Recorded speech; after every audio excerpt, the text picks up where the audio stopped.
Bismillahirrahmanirrahim. Assalamu alaikum dear physics learners. Today we are going to start lecture number 4 of unit number 1.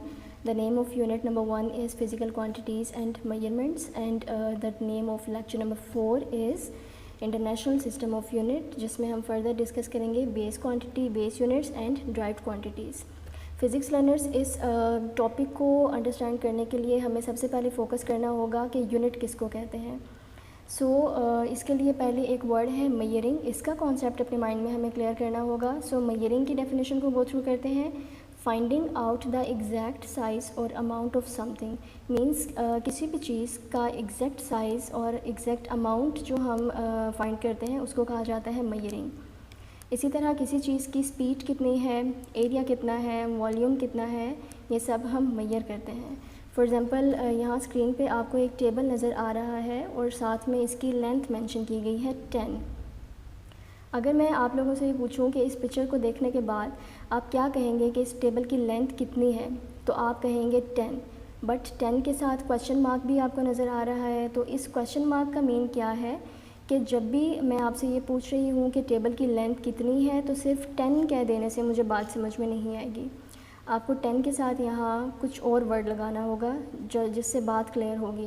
Like 10 के साथ अगर आप metre या centimetre लगाएंगे तो इस तरह 10 इंचेस लगा देंगे तो बात बिल्कुल क्लियर हो जाएगी कि टेबल की लेंथ 10 इंचेस है.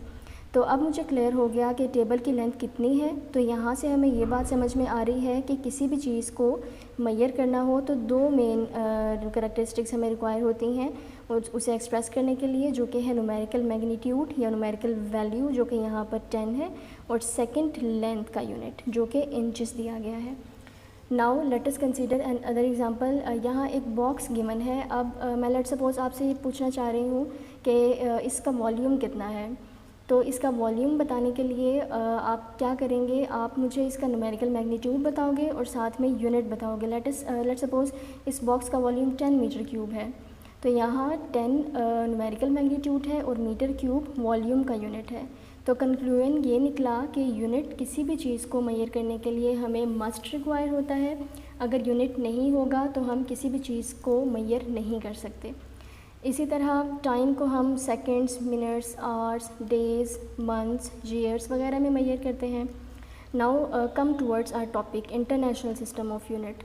अब हम अपने टॉपिक को अच्छे से अंडरस्टैंड कर सकते हैं बिकॉज इसके बैकग्राउंड में जो कॉन्सेप्ट था वो अब क्लियर है. For example if we have 1 metre long wire जिसको आपने लेट सपोज इस्लामाबाद की किसी भी शॉप से बाय किया है, और इस 1 मीटर लॉन्ग वायर की लेंथ यहाँ से लेकर यहाँ तक है लेट सपोज़.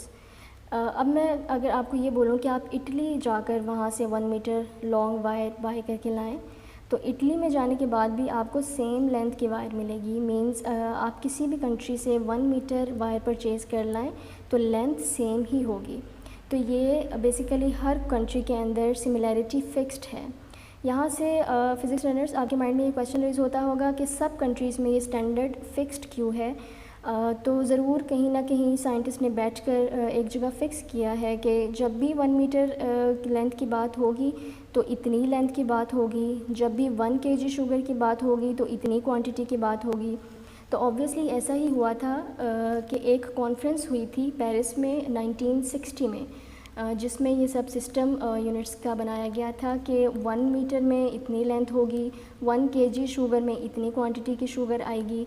जितने भी यूनिट्स हम देखते हैं वो इसी कॉन्फ्रेंस में स्टैंडर्ड सेट हुआ था कि जितनी भी चीज़ें किसी बुक में मेंशन होंगी या किसी भी जगह शॉप्स पे बाय की जाएंगी मेजरिंग से रिलेटेड, वो सब एक जैसी होंगी.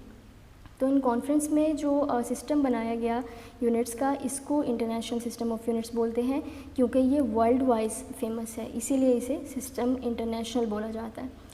इसमें यूनिट्स की बात की गई थी, इसीलिए इसको सिस्टम ऑफ यूनिट्स बोला गया. अब यहाँ ये क्वेश्चन रेज होता है कि ऐसा क्यों किया. तो वर्ल्ड में बेसिकली हर डेवलपिंग कंट्री में साइंस पे वर्किंग हो रही है, तो इस काम को बेसिकली बाकी कंट्रीज़ में भी इजीली अंडरस्टैंड कर सकें. एक ये रीज़न थी. सेकेंडली एक रीज़न ये भी थी कि जितनी भी रिसर्च होती है उस रिसर्च को दूसरे लोग भी इजीली अंडरस्टैंड कर सकें. एक ये पर्पस भी था. मेनली एक और पर्पस जो मुझे समझ में आता है वो ये है कि जितने भी लोग कंट्री टू कंट्री ट्रैवलिंग करते हैं, सिटीज़ टू सिटीज़, तो उन लोगों को डिफ़िकल्टी ना हो चीज़ों को मैयर करने के लिए। हम किसी भी हॉस्पिटल में चले जाएं, ग्रॉसरी शॉप्स पे जाएं, गारमेंट शॉप्स पे जाएं, तो मैयरिंग के बगैर सारा सिस्टम फ्लॉप हो जाता है। तो इसलिए ये सिस्टम एक ऐसा सिस्टम बनाया गया कि जिसके लिए हमें मैयरिंग में कोई एटलीस्ट डिफ़िकल्टी ना हो। अब यूनिट्स की फर्दर 2 बेसिक टाइप्स हैं, base units and derived units. तो फर्स्ट हम बेस यूनिट की डेफिनेशन को गो थ्रू करेंगे।